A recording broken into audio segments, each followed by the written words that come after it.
Ladies and gentlemen, children of the interweb, Sebastian Envy, the strong style nerd, strong style cinephile. And we visited the future, and the future visited us this week on Arrow and the Flash. So let's geek about it for a few minutes here. Now on Arrow, we got this episode called Star City 2040, an episode that was supposed to shed some light on Mia Smoke's upbringing with Felicity and just why she really doesn't fancy her mother as well as vigilantes. So we got a flashback of a flash forward, not confusing in the slightest bit, right? So we find out Mia has been training basically from birth to kick butt. Her teacher turned out to be Nyssa, a fan-favorite character we have not seen in a while, and that was a nice touch seeing Katrina Law again. We find out that Mia has been living a sheltered life, not even able to leave the town that they're in. Now she learns that Felicity is still moonlighting as Overwatch, trying to keep the city and the world safe. This ticks Mia off, feeling lied to by her mother who supposedly gave up her vigilante ways.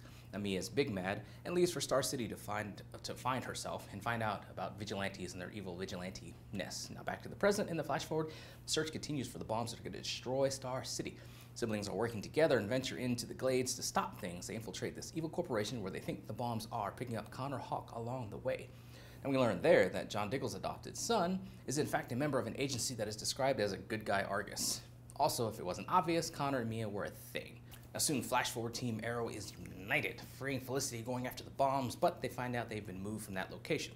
So the action shifts to a costume party for the wealthy, where they have to find an evil CEO of that corporation who has the trigger for the bombs. And thankfully, they have help from bad Flash Forward Wig Renee to stop the plot. But that's not the end of it, no. The evil corporation, who still thinks Renee is evil as well, plans on using the Archer system and drones for evil shenanigans. Meanwhile, the team vows to keep fighting him. Felicity mentions a personal stake in stopping them. Now, I thought the personal stake was the corporation having killed Oliver, as thus far he has been absent in the flash forwards, but as we see events play out, Felicity created the Archer system in the present time, and the Archer system seems to be a sentient surveillance program like Brother Eye, or OMAC, or Skynet, because making sentient computer programs never goes wrong, ever. Now, I had a feeling the reasoning for Mia's vigilante hate was going to be weak, and the execution of it on screen was going to be weak as well, because they were going to have to gloss over it quickly. Well, they did, and weak it was. Her feelings about her parents putting the needs of a billion other people in front of the needs of their own children, I can see her being mad about that, and that was handled decently in conversations Mia had with Connor, who had issues of his own, with Diggle, and with Felicity. But can we do something about Renee's wig? And what happened to Oliver? Is this a giveaway? Many people have said that he indeed dies in the crisis? I don't know. This episode was more or less a backdoor pilot for a Blackstar Spinoff, and I still hate that stupid name. Reports have already said they're considering one, and given the fact that Arrow proper is ending, this could be a way to still play in that sandbox, still use Stephen Amell and the gang for flashback fodder. I'm curious as to who she would battle against in the future. Would it be future versions of the various villains we see today? That'd be an easy way out, but it'd also be kind of cheap. I mean, Batman Beyond did use some callbacks to present-day Bat villains, but also used plenty of its own. So would Blackstar do that? Of course, I don't think anyone from the Arrow episode would be in the spinoff. Maybe Connor Hawke, I could see him, or maybe William. I would hope that they could have her function without the typical team formula setup they use ad nauseum for the CW shows now. But can Catherine McNamara carry her own show? I was cool on her at first in her first couple of appearances, but I've warmed up to her in her last couple. That's probably because she's been given more to do than look mean and choose scenery. We can see that she can handle the action and look convincing doing it, mixing in with the stunt double. I say give it a go.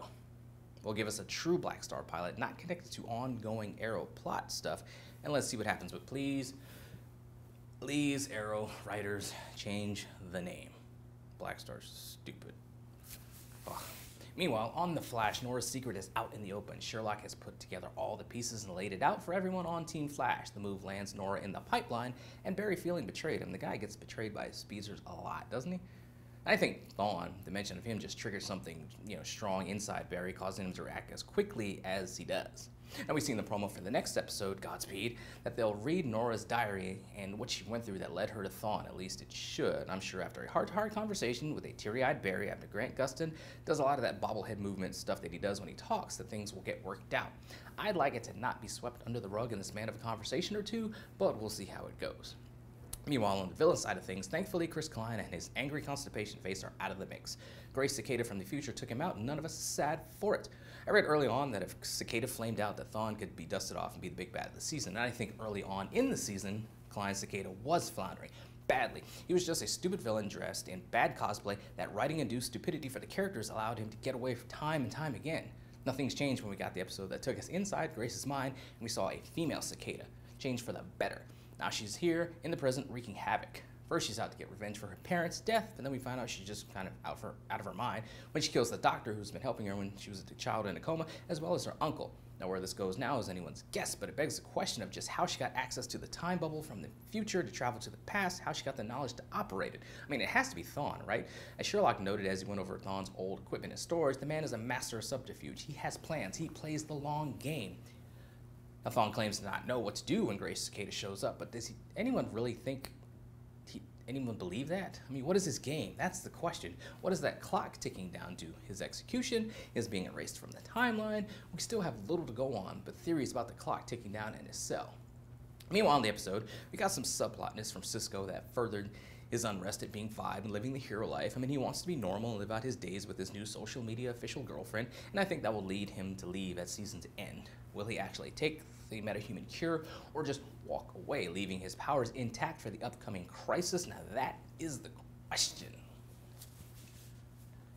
Don't have many episodes left to answer it, so I guess, we'll see what goes on. We'll see how it goes, what happens, how things are resolved on both Arrow and The Flash. And those are some of my thoughts. More importantly, what do you guys out there think? What do you guys think of the Blackstar Backdoor pilot? What do you think of Blackstar, Catherine McNamara as well? What do you think about The Flash and the Grace Cicada now taking out Chris Klein, and now we have her going forth?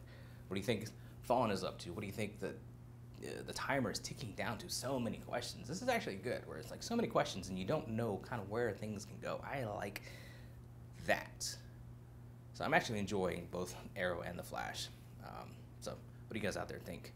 Anyway, meantime, got more videos coming. Still got to talk to Doom Patrol. I know. I got to rewatch that 2-parter again a couple times before I get my thoughts on it. It's so much about Doom Patrol, and every episode is so heavy, so much to unpack in every episode. So I'll get to that, trust me, before the next episode comes out on Friday, which means I just have today and tomorrow, but I'll get on it. Meantime, follow me on social media, and let's converse there, let's converse here, man, let's talk, let's geek.